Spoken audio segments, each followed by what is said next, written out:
Welcome back. I'm going to be reading chapter 16 of The Mighty Miss Malone, which begins on page 125. And it's actually a little longer of a chapter. It ends on 134, so I'll be reading a few pages and then you'll continue on your own. This is called Back in Lake Myth again. If you don't know does anyone know what the word myth means? Have you ever heard of a myth? Let's see while we're reading if we can figure out what they mean by lake myth. I couldn't sleep that night. I just couldn't ignore the voices coming through the wall from Mother and Father's bedroom.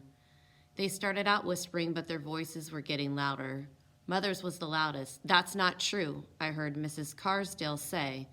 Father said, "What choice do I have? It will be better for all of us in the long run." I shouldn't have been eavesdropping.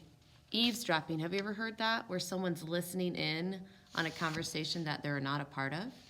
But the sound of your parents' voices being so frightened is something you can't pull away from. And I never heard Mother and Father argue before. Margaret, what can I do? What can I say to my babies when there's no work anywhere? Didn't you tell me that they were even making old man Carsdale take a pay cut? And if the white president of a bank is having his pay cut, what chance do I have? Look at me. Look at this mouth. I couldn't find work when my face was whole. Who'd hire someone with a busted up, snaggled tooth mouth? What chance do I have to find enough work to buy even a loaf of bread? Roscoe, listen, no one's starving here. The welfare food is good enough until... Father raised his voice, which was something he usually did only if he was happy. Welfare food? How low have we gone that being fed by welfare is normal for us? I heard Jimmy and that Ogburn boy talking the other day, and the boy asked Jimmy what kind of cheese was on his sandwich. Jimmy told him, yellow cheese, and the boy said, no, what brand is it? Do you know what Jimmy said? He told him, I don't know, I guess it's not to be sold cheese. Peg, it's gotten so bad that our son thinks that the label they stamp on all the welfare food is a brand name. Mother said, well, Jimmy is, I don't know, Jimmy is Jimmy. Father said, even the welfare food isn't enough for all of us. I feel as though every bite I take is one less for the rest of you. I might as well reach in your mouths and pull it out. No, Roscoe, no. And you don't think I see that you eat next to nothing? You don't think I notice that? Mother snapped, you're the one who refuses to eat anything. I told you, I get plenty at the Carsdales. Father's voice got softer. Peg, haven't you noticed? Haven't you looked in the mirror? Sweetheart, you're the most beautiful woman I've seen, but darling, what is this? The room went quiet. Father said, since when did your cheekbones stick out like this? And why do your clothes hang on you now? There was a long pause before Mother laughed. Me? What about you? If your legs get any skinnier, we'll have to use tape to hold your socks up. When I heard Father laugh, I relaxed a little, but a little too soon. Peg, I can't do it. I'll find work back in Flint. I know folks there. There'll be something for me. I can't blame anyone in Gary for not helping. In tough times, people tend to look after their own. I'll send money, and once I'm settled, I'll send for you. Mother said, oh, Roscoe Malone, do you know how many women and children have heard some version of these words? And it turns out to be the last thing they hear from their husbands or father, ever? Peg, you know me. I give you my word. So what do you think Mom's feeling right now? As a mother, I know I'd be feeling proud, but also I'd be feeling a little bit nervous of my husband leaving and going to a whole nother state, Flint, Michigan. So remember, this takes place in Gary, and he wants to leave to go to Flint, which is in Michigan. But what if it's not enough? What if this depression goes on for so long that you can't even find work in Flint? What good is your word then? Roscoe, we're at our strongest when we're all together, when we're family. And if you leave, how long do you think it'll be before Jimmy goes? And how long before I lose Deza? You're making it sound like this is something I want to do, Peg. Do you have any idea how it rips me apart just to come home every day?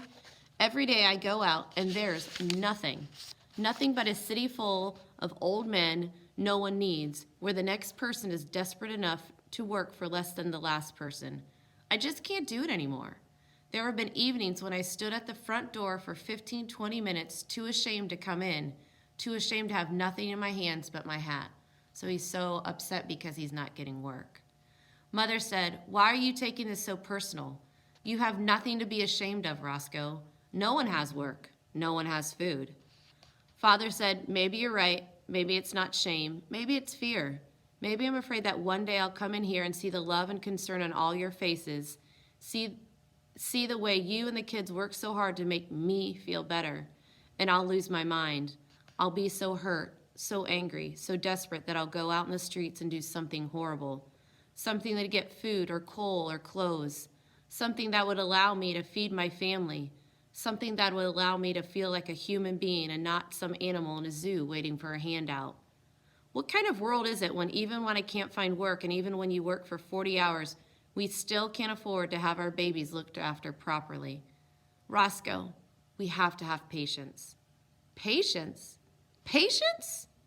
Do you have any idea how it kills me to come into the door and see my boy and know that he's stopped growing?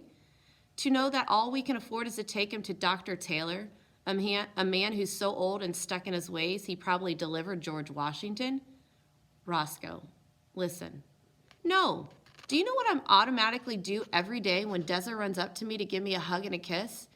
Did you know I find myself turning my head or breathing out of my mouth the minute I'm close to her? Do you know why? Mother softly said, "Oh, Roscoe, no, don't say that.